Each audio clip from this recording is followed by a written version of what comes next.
procedures. So what is office procedure?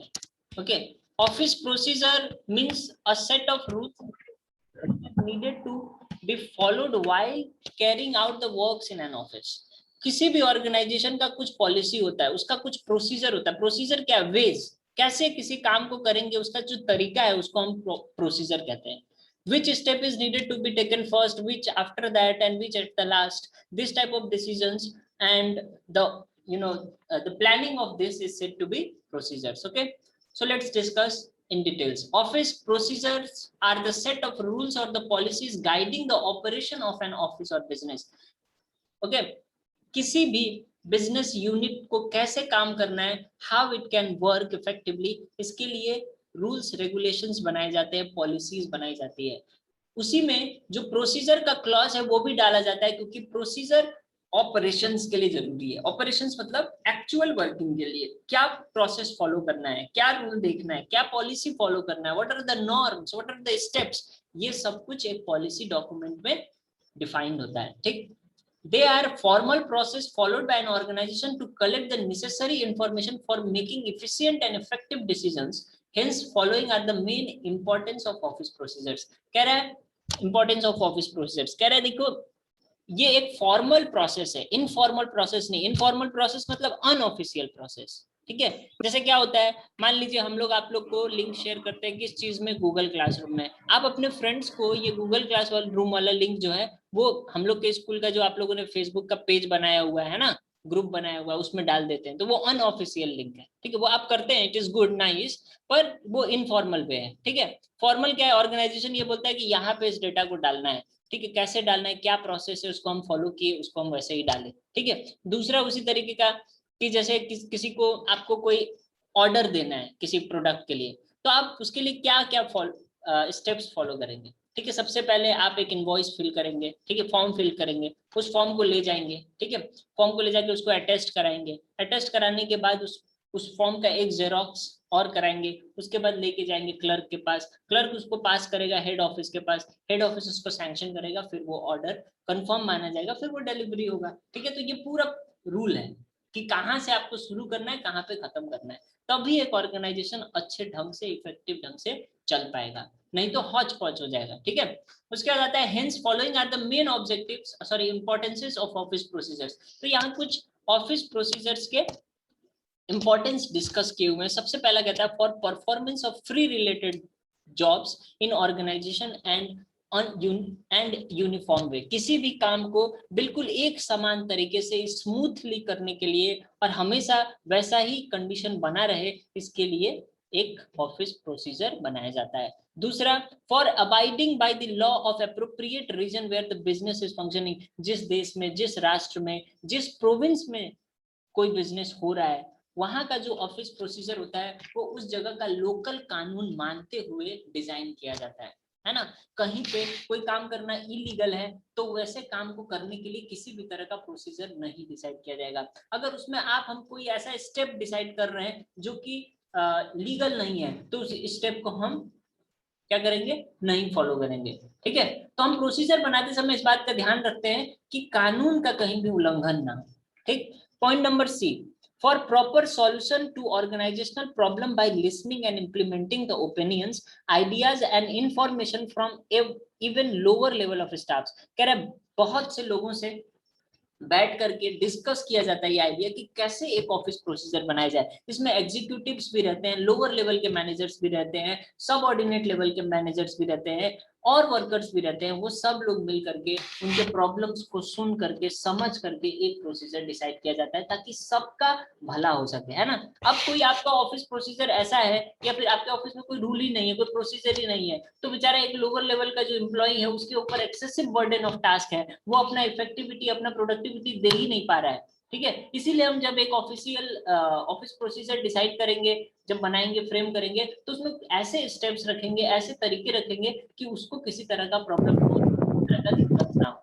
इस बात का हम ख्याल करेंगे. ठीक है, सबके हिसाब से, सबकी सहजता के हिसाब से, और साथ ही साथ ऑर्गेनाइजेशन भी स्मूथली और इफेक्टिवली फंक्शन करे, ऐसा प्रोसीजर हम डिसाइड करते हैं. ठीक है, ऐसे स्टेप्स को हम डिसाइड करते हैं. तो ये इंपॉर्टेंस था आपका ऑफिस प्रोसीजर का. अब देखिए ये टिप्पणी क्या है. A tippani is written statement of fact, information, related rules and regulations, opinions and suggestions. It is prepared by lower level staff and submitted to higher level staff for decision making. ठीक है, टिप्पणी क्या है? एक normal छोटा सा statement है जिसको एक लोअर लेवल का स्टाफ लिखता है। ठीक है, ये टिप्पणी इंग्लिश वर्ड नहीं है पहली बात तो। ठीक है, टिप्पणी एक नेपाली शब्द है, ये हिंदी में भी इस्तेमाल होता है। टिप्पणी करना मतलब किसी चीज के ऊपर कुछ बोलना, है ना। तो एक टिप्पणी एक रिटन स्टेटमेंट है, अकाउंट्स के हिसाब से रिटन स्टेटमेंट है, जिसमें जो है ओपिनियन सजेशंस लिखे जाते हैं, सलाह मशवरा सब लिखा जाता है। ये एक लोअर लेवल का स्टाफ लिखता है और हायर लेवल को पास करता है, क्योंकि हायर लेवल उसके ऊपर डिसीजन लेता है ना। एक हायर लेवल एग्जीक्यूटिव को क्या पता कि लोअर लेवल में क्या क्या प्रॉब्लम है ना। He is completely unaware about the problems. So in order to avoid do avoid the duplication or the deviation, ठीक है, एक टिप्पणी बनाएगा एक लोअर लेवल का स्टाफ और उसको हायर लेवल में पास करेगा ताकि वो डिसीजन इफेक्टिवली ले सकें। अब कहते हैं since it is used to make decision important decisions, it should be checked by each authority to ensure the inclusion of all informations and documents. इस टिप्पणी को बनाते समय इस बात का हमेशा ध्यान रखना है कि उसमें सारे वो पॉइंट्स और सारे रेगुलेशंस इंक्लूडेड हो, सारा इंफॉर्मेशन दिया हो कि उसको पढ़ते हुए कोई भी व्यक्ति ये समझ पाए कि ये किस बारे में है और क्या क्या रूल्स फॉलो करने हैं। ओके, अब आइए नेक्स्ट, कहता है द ऑब्जेक्टिव्स ऑफ टिप्पणी। क्या क्या ऑब्जेक्टिव्स है टिप्पणी के? ठीक है, ऑब्जेक्टिव्स कहने का मतलब है उसको बनाने का उद्देश्य क्या है। पहला नंबर है to make correct and effective decision on a particular issue. किसी भी समस्या में, किसी भी समस्या को जो आपके पास है, ठीक है, उस पे एक अच्छा डिसीजन कैसे ले सकते हैं, ये पहला उद्देश्य है। टिप्पणी बनाने का पहला पर्पस ही ये है कि हम ये जाने कि किसी प्रॉब्लम को कैसे इफेक्टिवली सॉल्व किया जा सकता है। तो it is related to problem solving. You need to wait for 1 minute, okay? This beeping sound is disturbing.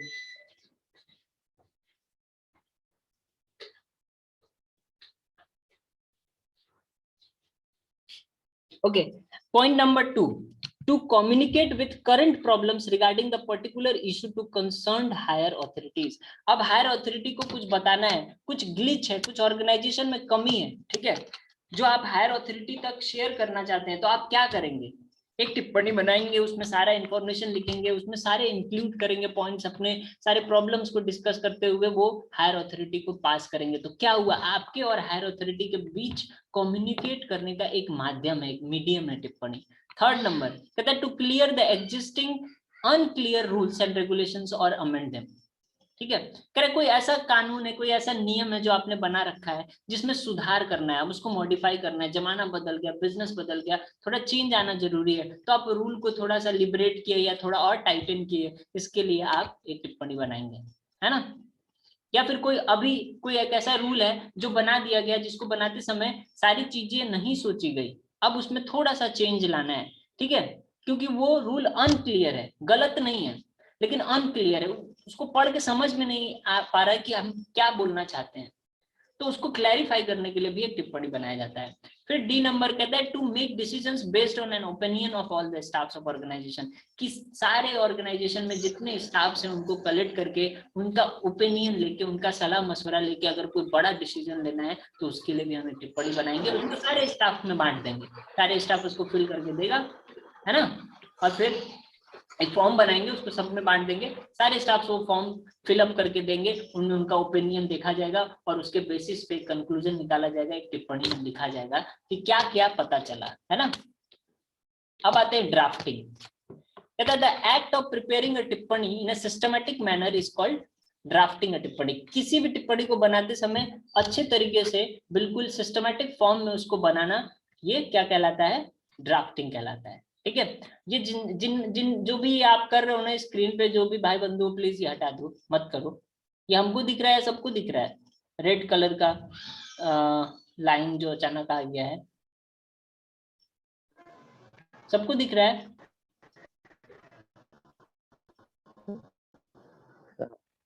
Yes sir. बता दो भाई कौन किया है, नहीं बताओगे तो देखना पड़ेगा कौन कर रहा है टाइम वेस्ट होता है यार इन सब चीजों में।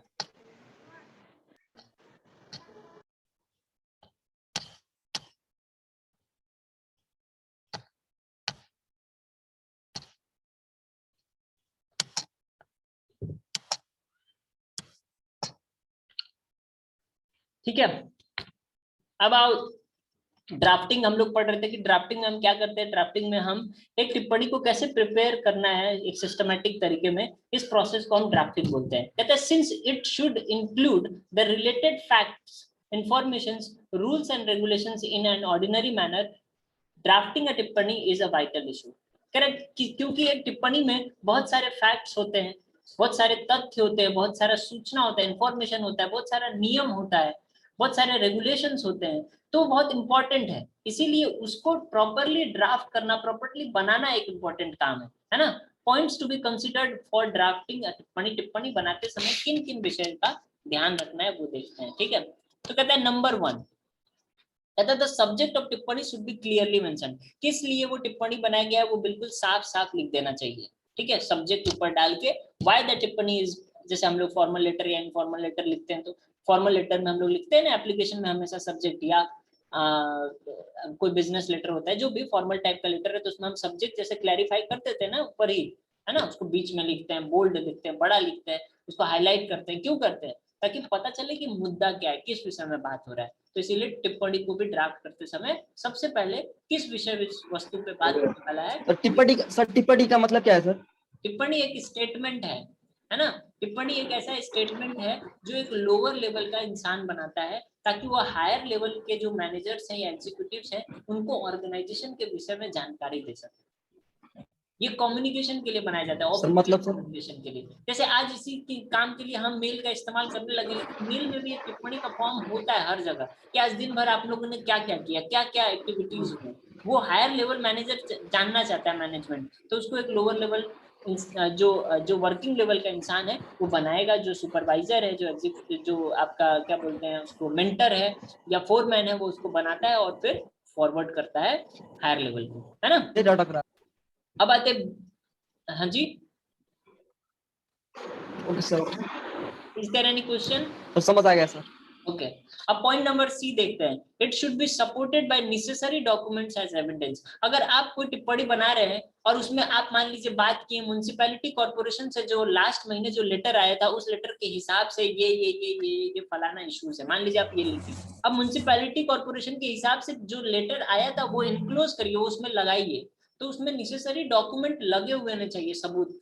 वो सबूत है, क्योंकि अब हायर लेवल मैनेजमेंट के पास वो डॉक्यूमेंट क्या, वो बोल रहा है कि पिछले महीने जो मीटिंग हुआ था उसमें ये डिसाइड किया गया, कहाँ है मीटिंग का एविडेंस? वो तो खोजेगा ना, पिछले महीने जो मीटिंग हुआ था म्युनिसिपैलिटी कॉर्पोरेशन से और वहां से जो लेटर आया वो लेटर कहाँ है, क्या लिखा हुआ था उस लेटर में जिस वजह से समस्या हो गया, तो उसको आपको टिप्पणी के साथ लगाना है। अगर उसको उस समय ये नहीं मिलेगा तो फिर अनक्लियर इंफॉर्मेशन हो गया, है ना। अब आते हैं डी पॉइंट, कहता है it should be checked and duly signed bye each authority. कहता है इसको चेक करना है।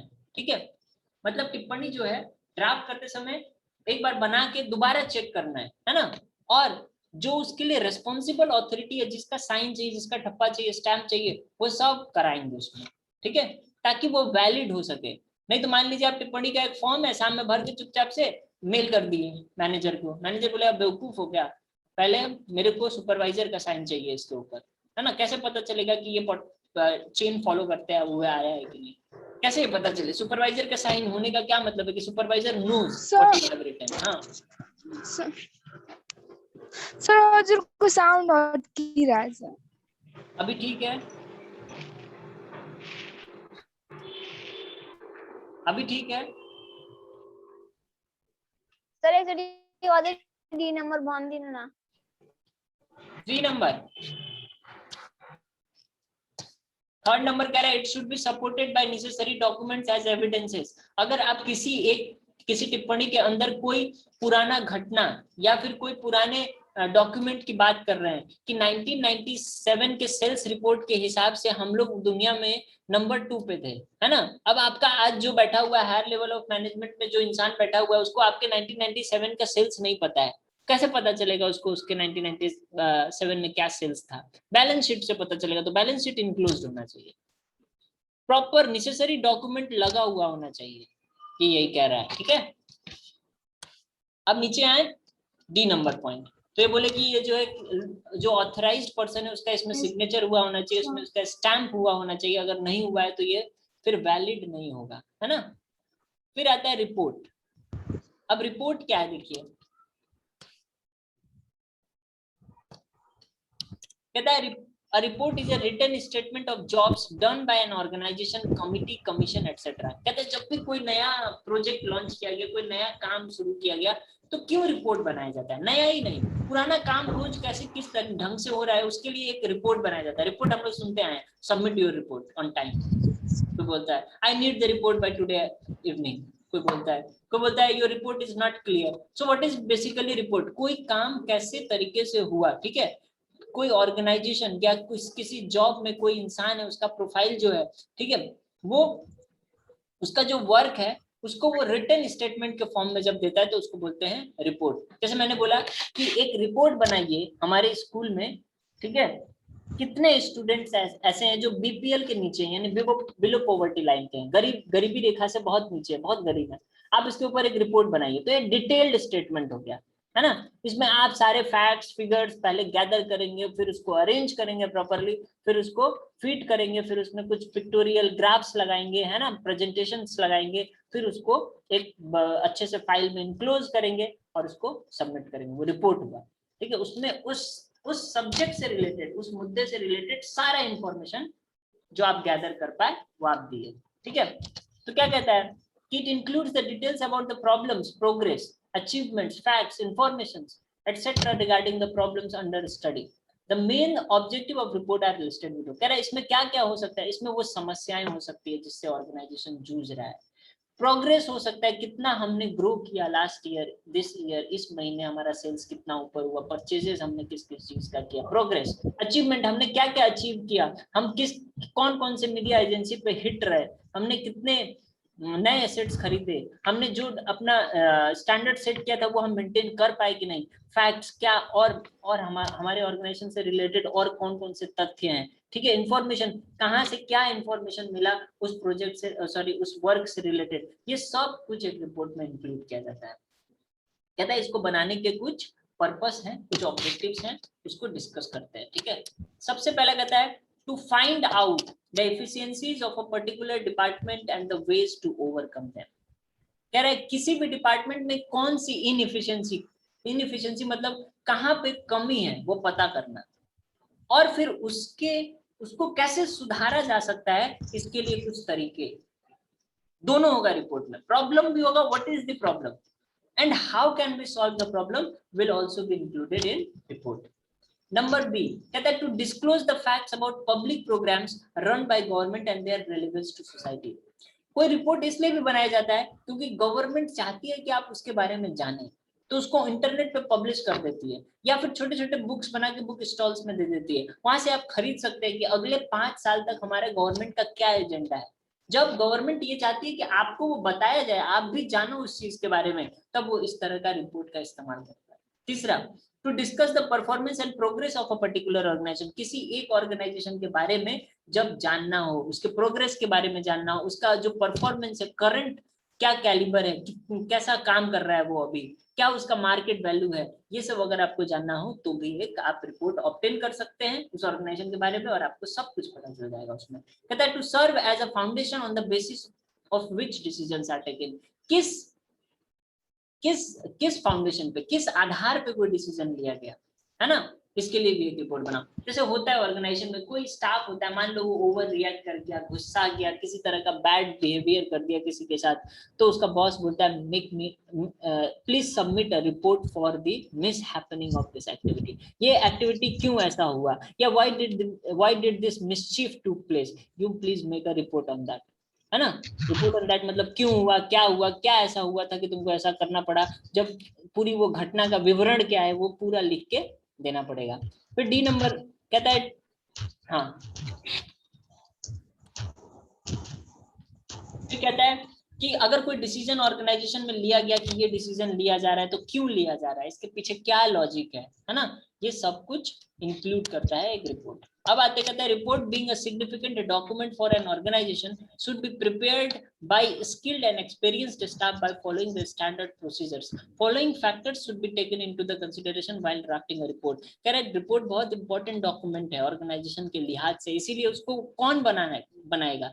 एक एक्सपीरियंस्ड स्टाफ जो कई सालों से रिपोर्ट बना रहा हो, ठीक है, जो स्किल्ड हो, जिसको पता हो कि इसमें क्या क्या इंक्लूड करना है, क्या एक्सक्लूड करना है। इसीलिए रिपोर्ट बनाते समय हमको कुछ चीजों का ध्यान रखना है। देखते हैं number 1, the title of report along with the date and subject should be established on the top of report. Report बनाते समय रिपोर्ट के टॉप में किस सब्जेक्ट के ऊपर ये रिपोर्ट है, वो रिपोर्ट का क्या टाइटल है वो, और लेफ्ट साइड पे आपको डेट भी इंक्लूड करना पड़ेगा कि ये रिपोर्ट किस दिन बनाया गया, किस दिन पब्लिक हुआ ये रिपोर्ट। फिर कहता है पॉइंट नंबर 2 कहता है the time frame covered by report should be clear, है ना, कब से कब तक के लिए ये रिपोर्ट है ये भी लिखा हुआ होना चाहिए, या कब से कब तक कोई रूल, कोई रेगुलेशन, कोई नया चीज ऑर्गेनाइजेशन में इंक्लूड किया जा रहा है, अगर उसके ऊपर कोई रिपोर्ट बनाए तो वो कब से कब तक लागू होगा, कितने लंबे टाइम के लिए वो वैलिड है, ये भी लिखा हुआ होना चाहिए। पॉइंट नंबर सी,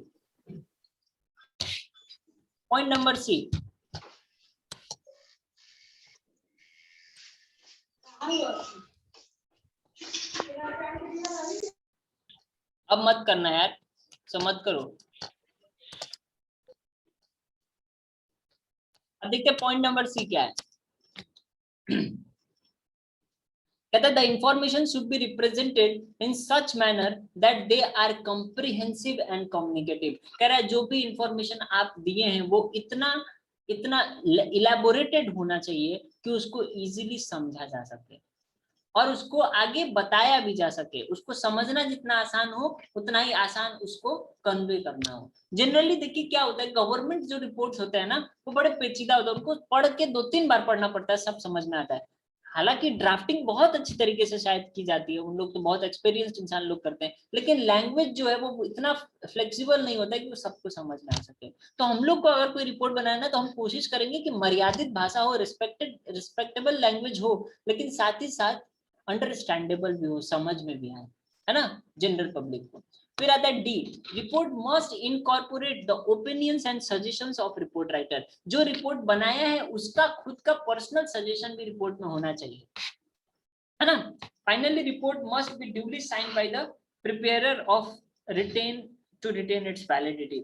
जो उस रिपोर्ट को बनाया है वो रिपोर्ट में साइन करता है। साइन करने का मतलब ये है कि ये रिपोर्ट किसने ही सबमिट किया है वो वैलिड हो जाता है, ठीक है।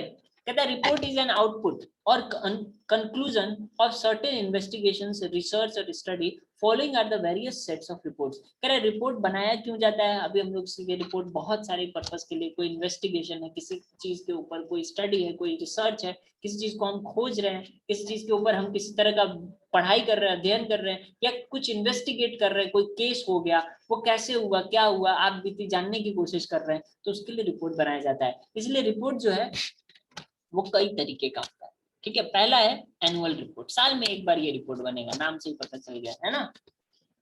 कहता है the report covering the activities, progress and achievements made in a particular year is called annual report. एक साल के अंदर क्या क्या गतिविधियां हुई, क्या क्या एक्टिविटीज हुए, क्या प्रोग्रेस किया, how much we leaved forward, क्या अचीव किया हमने, what were the breakthroughs that we did, okay, ये सब चीज जो है वो एक साल में हमने जो अचीव किया, जब हम उसके ऊपर एक रिपोर्ट बनाते हैं तो वो कहलाता है एनुअल रिपोर्ट।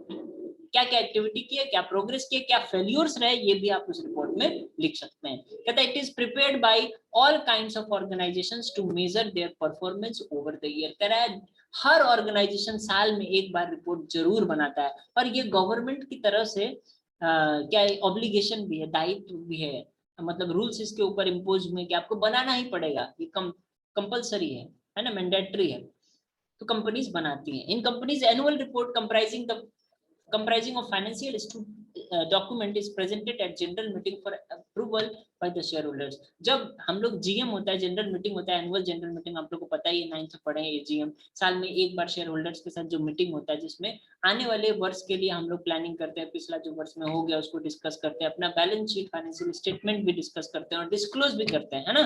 तो ये जो आपका एजीएम है वो एक is a type of annual report, है ना। अब आते हैं दूसरा, गवर्नमेंट रिपोर्ट। क्या है गवर्नमेंट रिपोर्ट? कहता है government is always accountable to general public, so a report is prepared by government to make aware about its activities, plans, policies, revenues और इनकम एक्सपेंडिचर एक्सेट्रा। कह रहा है एक सरकार हमेशा अपने जनता के लिए क्या है, जवाबदेही है उसका, है ना, उसकी हमेशा अकाउंटेबिलिटी, उससे कोई भी कुछ भी सवाल पूछ सकता है। इसलिए गवर्नमेंट को रेडी रहना है, क्योंकि वो बहुत अगर किसी कंट्री का गवर्नमेंट ही अगर करप्ट हो जाए तो सोचिए वहां क्या होगा, है ना। इसीलिए इस अकाउंटेबिलिटी को, इस रिस्पॉन्सिबिलिटी को मेंटेन करने के लिए साल में एक बार सरकार रिपोर्ट, साल में नहीं मतलब सरकार टाइम टू टाइम रिपोर्ट निकालती रहती है। अगर साल में एक बार निकालती है तो एनुअल रिपोर्ट हो गया, है ना। जैसे अब फाइनेंशियल रिपोर्ट जो हम लोग का है, जो हम लोग का फाइनेंशियल बजट होता है, वो एक एनुअल रिपोर्ट है, साथ ही साथ वो गवर्नमेंट रिपोर्ट भी है, क्योंकि उसको गवर्नमेंट निकाल रहा है ना। इसमें सारे प्लान्स, पॉलिसी, गवर्नमेंट के खर्चे, government wait okay wait, Yuvraj sir, I'm looking after this.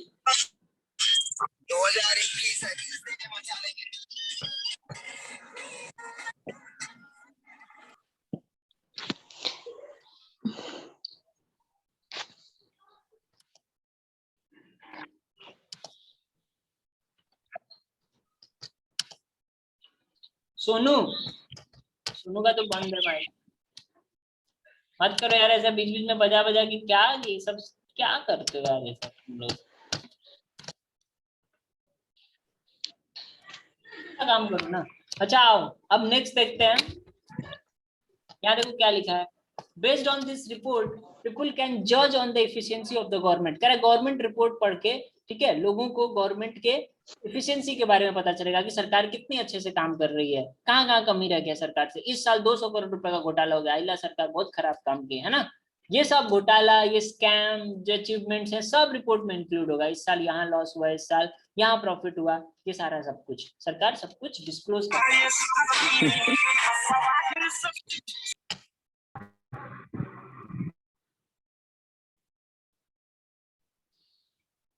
Please यार मत करो ये सब।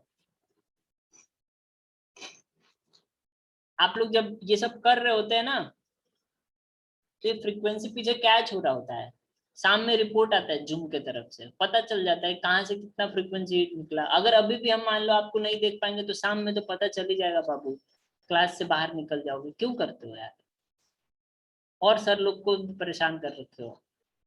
पढ़ो ना, इसमें कुछ लोग पढ़ने वाले भी तो उनका लॉस हो जाएगा ना। आपको मन नहीं है तो आप क्या हुआ, वीडियो ऑन ऑफ है ही, माइक ऑफ कर दीजिए, पीछे कुछ करते रहिए, मेरे को नहीं फर्क पड़ता। मुझे नहीं चाहिए कि आप सामने ही रहिए, लेकिन जो लोग सुन रहे हैं उनको सुनने दीजिए ना।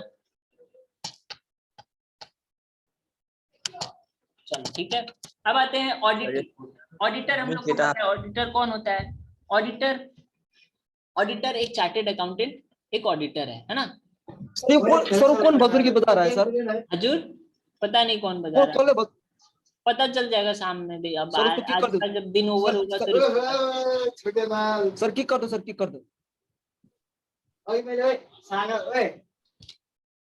ओके, तो ऑडिट रिपोर्ट क्या है? जब किसी ऑर्गेनाइजेशन के फाइनेंशियल डॉक्यूमेंट्स को या वहाँ के सारे जो रिलेटेड डॉक्यूमेंट्स हैं उनको चेक किया जाता है, उसमें जो कमी पकड़ी जाती है या फिर प्रॉपरली रिपोर्ट्स मिडनेट किए गए हैं या नहीं, ठीक है, प्रॉपरली डॉक्यूमेंटेशन किया गया है या नहीं, ये सब एक इंसान होता है जो चेक करता है, जिसको हम लोग ऑडिटर बोलते हैं, है ना। अब ऑडिट जो होता है एक कंकरेंट ऑडिट होता है। कंकरेंट ऑडिट का क्या मतलब है? हमारे ही ऑर्गेनाइजेशन का एक इंसान होता है जो ऑडिटर होता है, उसका काम ही ये है कि वो टाइम टू टाइम ऑर्गेनाइजेशन के किसी भी स्टेटमेंट को, किसी भी डॉक्यूमेंट को चेक कर सकता है, उसको ये ऑथोरिटी दी गई होती है, ठीक है। और वो उसको चेक करता है और फिर हर 3 महीने पे, सॉरी हाँ 4 महीने, सॉरी 3 महीने पे, क्वार्टरली वो एक रिपोर्ट बनाता है, ठीक है। उस रिपोर्ट को बोलते हैं कंकरेंट ऑडिट रिपोर्ट। उससे जो मैनेजर्स हैं, जो एग्जीक्यूटिव लेवल पे हैं, हायर लेवल ऑफ मैनेजमेंट पे हैं, उनको पता चलता है कि कहाँ पे क्या गड़बड़ हो रहा है, कह रहा है, it checks whether financial transactions are carried out within the existing rules and regulations. कह रहा है ये भी चेक करता है कि क्या जो फाइनेंशियल ट्रांजेक्शन जो रिकॉर्ड किए गए हैं बुक ऑफ अकाउंट्स में वो रूल्स फॉलो करके लिखे गए हैं या नहीं, ऑर्गेनाइजेशन का जो रूल्स है वो फॉलो किया गया है कि नहीं. Auditor general and independent auditor prepares the audit report for government organisation and public company respectively. कह रहा है ऑडिटर जनरल, जिसको हम लोग ऐसे एक कंट्री में एक ही ऑडिटर जनरल होता है, ठीक है. ऑडिटर जनरल जो होता है वो सारे ऑडिटर्स का हेड होता है, ठीक है. ये सारे ऑडिटर्स जनरली सीए होते हैं, चार्टेड अकाउंटेंट्स होते हैं, लेकिन लोअर लेवल के ऑडिटर्स भी होते हैं, ठीक है, वो चार्टेड अकाउंटेंट नहीं होते. तो ऑडिटर जनरल जो है वो सरकार के जितने भी ऑर्गेनाइजेशंस हैं उनके रिपोर्ट को जब एक चार्टेड अकाउंटेंट बना के एक नॉर्मल ऑडिटर बना के सबमिट करता है तो ऑडिटर जनरल उन सब को चेक करता है, उसको वैलिडेट करता है. पब्लिक कंपनीज के भी सारे रिपोर्ट्स ऑडिटर जनरल को जाते हैं, और ऑडिटर वो नॉर्मल इंसान है जो ऑर्गेनाइजेशनल लेवल पे डॉक्यूमेंट्स को चेक करता है. ठीक है, आज के लिए इतना ही class. Thank you so much. Okay, so will meet tomorrow. Welcome sir. Bye bye. Bye bye sir. Bye bye. This book is this book is there in Google Classroom. You can download these pages. I will be uploading daily. Okay, still we do not have book. Okay, sir. Okay, bye. Bye bye. Bye bye, sir. एकादेशन कोण बोली